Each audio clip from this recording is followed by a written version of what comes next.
نیست نمیدونست دیمیست ما حسین متنوع سلام دوستان عزیزم، امروز میخوام بهتون 180 زدن رو یاد بدم و بلکه شایدم بالای 180 یعنی 220 230 هر چقدر دلتون خواست.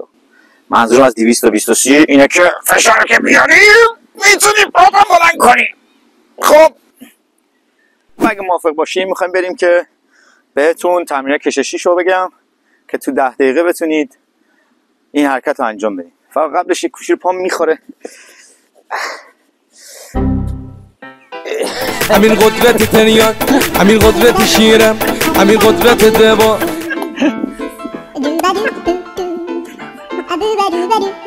واو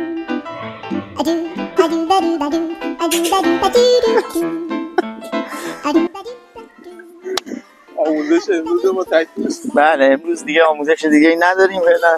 بقیه سانسور باشه. آقا اینو خواستم بگم خداییش که هر چیزی که تو فضا مجازی میبینید حقیقت نداره. یاد بگیرید لطفا. یه زحمت بکشید ما رو سابسکرایب کنید، لایک کنید، کامنت بذارید و به دوستانتون معرفی بکنید. مخلصم. بت